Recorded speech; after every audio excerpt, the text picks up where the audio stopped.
Darling, let's get one thing clear right from the very beginning. Glamour, when used properly, is not deception.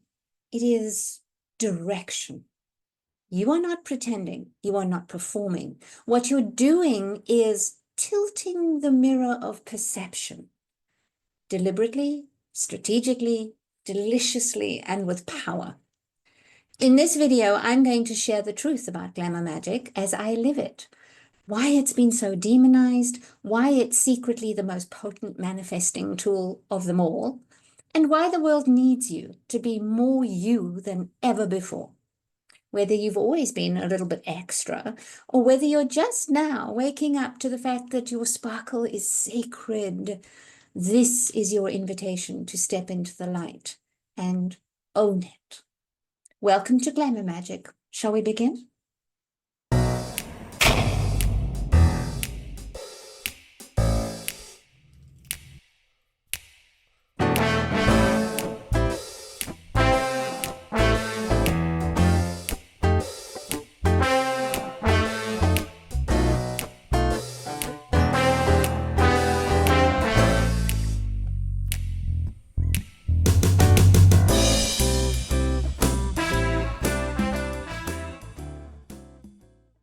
So we address this first.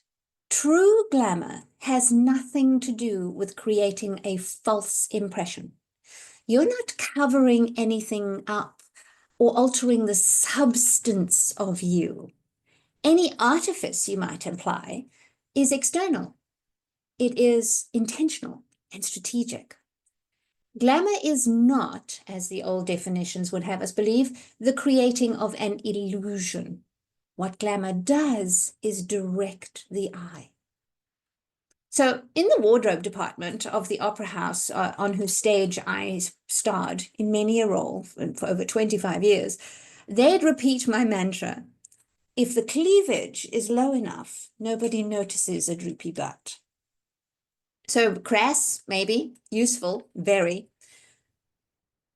And it harkens back to this fact.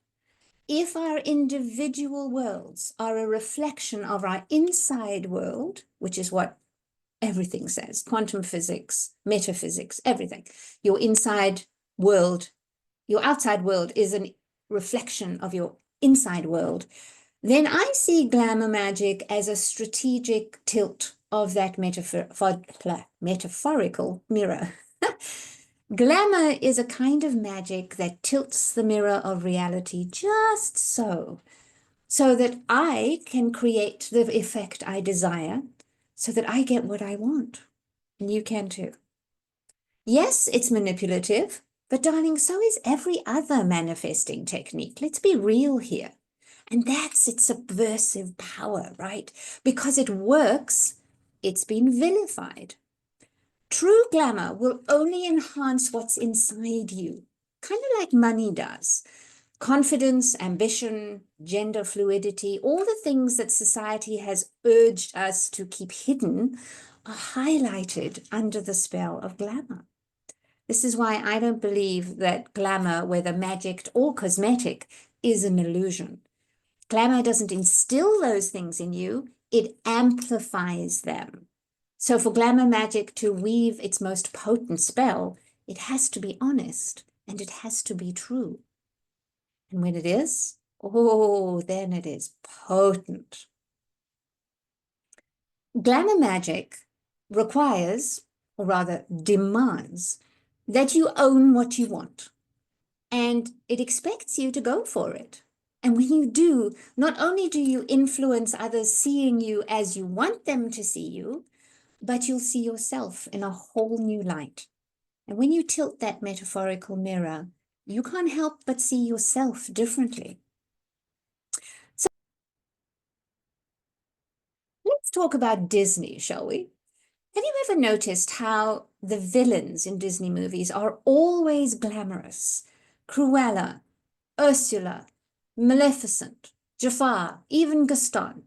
Crafted, coiffed, linered, and manicured often to within an inch of their power. And the sweet little heroine, oh, she's clean-faced, wholesome, often in flats, Why is this?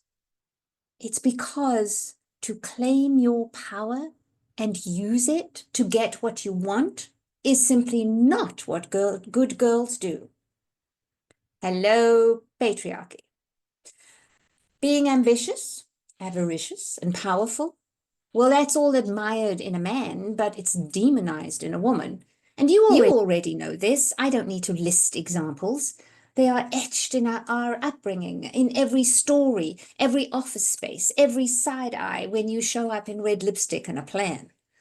And the most demonized of all is the woman who uses what she has to get what she wants, whether that's her feminine form, her intuitive knowing, her smarts, her brain. If she uses those to get what she wants, they call it seduction rather than salesmanship, gold digging and greed rather than going places, and a bitch instead of a boss. And glamour magic requires that you are okay with this, and sometimes even take delight in it.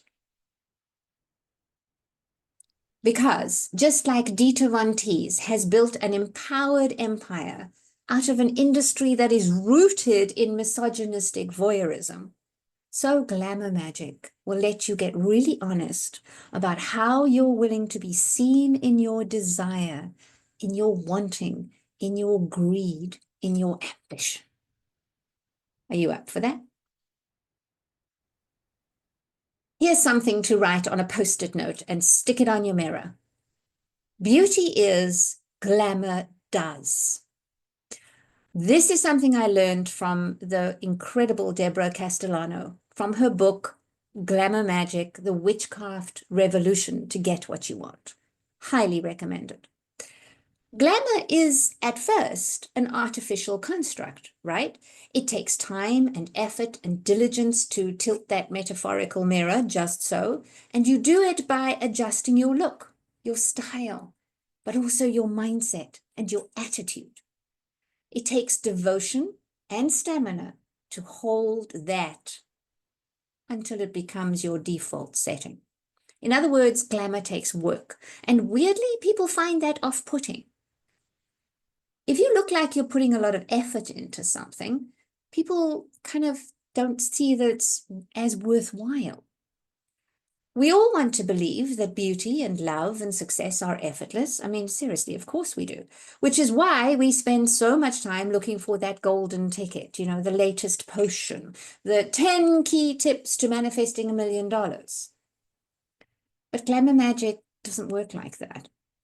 Glamour magic is the result of taking the intrinsic ingredients of you and rearranging them in a way that opens doors, precisely because you've chosen to stop waiting and open those damn doors yourself. That takes devotion. That takes time. It also takes self-centeredness, raw honesty, not a smidge of ambition, and deep courage. It doesn't look effortless because it isn't, until one day it is, and it does. So my question to you is, how you are you willing to be? So true glamour, you now know, is not about putting on a costume or conforming to any kind of social standards. True glamour magic is the strategic, deliberate highlighting of everything within you that will get you what you want. Notice I didn't say highlighting your best bits or even your nicest bits. In my opinion, and in my experience, glamour magic can be a tough coach. You can't just highlight the bits you love, the bits that you know will go over well, right? The safe and sanctioned attributes that you've kind of center staged until now.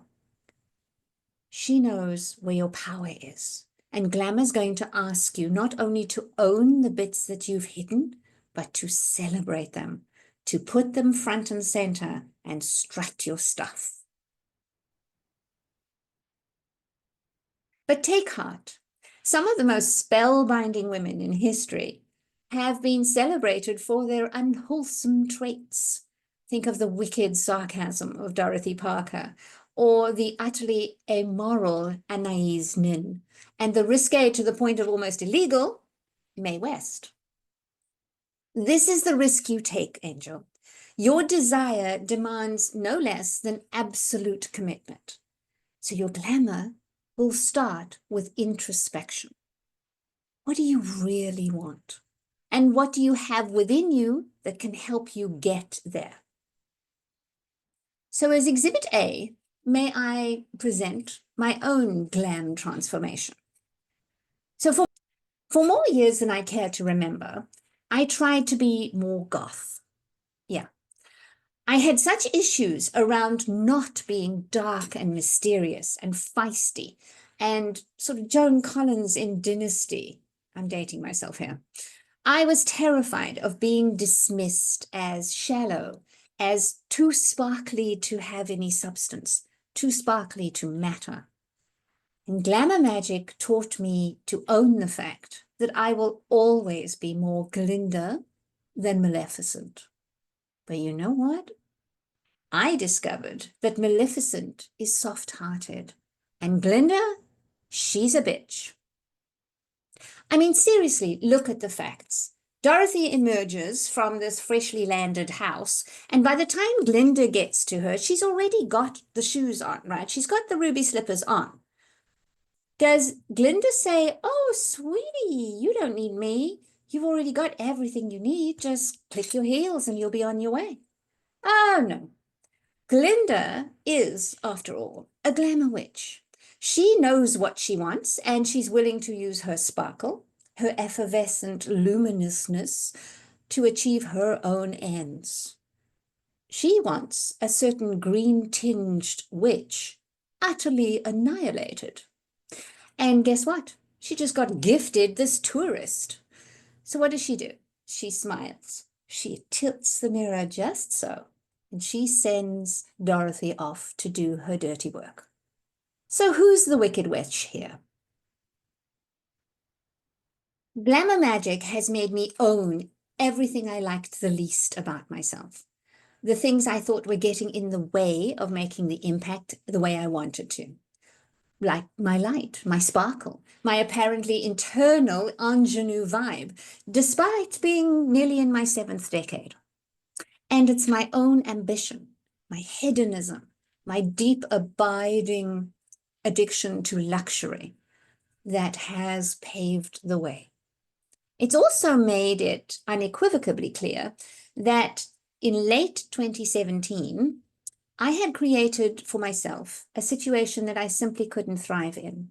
We've all made decisions that kind of best intentioned, but backfire. And so I made the most selfish decision of my life, and it transformed everything. A little visual proof for you.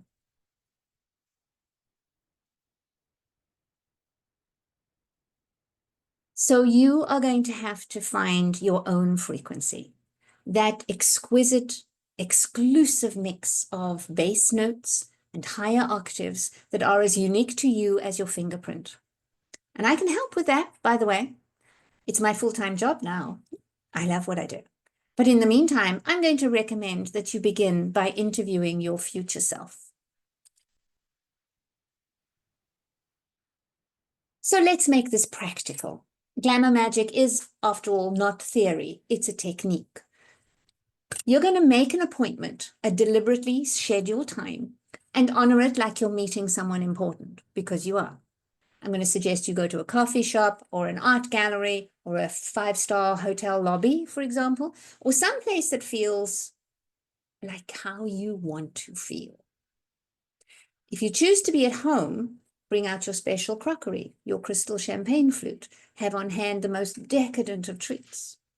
Wherever you choose to hold this meeting, I suggest a sacred container of time and as little distraction as possible. You're going to need a notebook and 2 different color pens. Decide which pen you will write your voice and which one is hers, that version of you that you're going to be interviewing. You'll write the questions in one and the answers in another. Settle into your sacred space and await her arrival. She will arrive. And when she does this enchanted enhancement of all that you are, take note of what she's wearing. What smells do you notice? How she holds herself. And then write a question in your voice, in that pen that you've chosen. Switch pens and answer. You can ask her, what are you loving about your life right now? What do you wear? Where do you get it? What do you never tolerate anymore? What did you do to become this version of you? Give her your confusions and your worries. Just write them in your voice, in your pen, and then swap pens and let her repudiate them. Let her reframe them for you. Ask her how she's loving her life. How does her morning start? But most importantly, ask her how she got there. What did she do to get there? What mindset shifts did she have? What coach did she hire? And what does she attribute? What attributes did she highlight? And what skills did she hone? And what risks did she take? This interview becomes a glamour blueprint. You start living according to her instructions. You can do this as often as you can. Weekly is a minimum. Daily would not be too much. Let's talk spells. Words carry a frequency. That's why it's called spelling. Frequency creates identity. You can speak your reality into existence. So here are two of my own enhancements, my enchantments. You can take them, adapt them, make them yours. In fact, it's imperative that you do so. And if you want this in written form, the blog post that has them is in the show notes. So this is my daily mirror spell. I say this to myself as I apply my night cream and my moisturizer in the morning, looking into my own eyes. Mirror, mirror on the wall, I am recognized by all for my wisdom and my grace and the glamour I embrace. So it's just a little rhyme, but it has immense power. And you're going to make your own version, right? Start on any day, really, but if you started on a powerful day, your birthday, a new moon, a full moon, any random Tuesday, you get to choose this. You make your own version and you say it every day without fail. It becomes a habit, and habits are what craft your reality. And here's one from the archives for you. So in 2019, actually this sigil had a lot to do with that transformation I just showed you. I began drawing a sigil on the inside of my arm. It was an amalgamation of the goddess Vesta, because I do a lot of using your home as a manifesting tool, and Aries, because I'm Aries rising, and Libra, I'm a triple Libra. Not that you would have noticed. But these are the three main energetic and astrological influences in my business, in my natal chart, and actually in my whole life. So here's the sigil. Every morning, I'd inscribe this on myself, and every evening I'd take it off with eye makeup remover and intend that overnight I would reset to the calibration, the recalibration of that day. So I would integrate everything I'd learned and become that day, and my next application of the sigil would enhance that even further. So if full-on glamour magic is not for you, this may be an option. It's an act of devotion to who you're becoming. It is an embodied spell, and it worked like gangbusters, because in 2020, my 2019 annual salary I made in 1 month, and for many, many months after. So, final thoughts. Glamour is not a game, it is a gateway. Glamour is not about vanity, it's about volition. It's not about what's on the surface, it's about sovereignty, deep, unapologetic self-ownership. And when you start tilting the mirror of reality with that strategic intention to reflect your desires, life responds, people respond, and you respond. You are no longer waiting to be chosen. You are choosing yourself. You are becoming who you've always known yourself to be, who you already are, only it's just been hidden. So with lipstick and liner and luscious levels of unapologetic self-ownership, sweetheart, prepare to be enchanted. I'm Jacqueline Gates, and I hope to see you on the next video.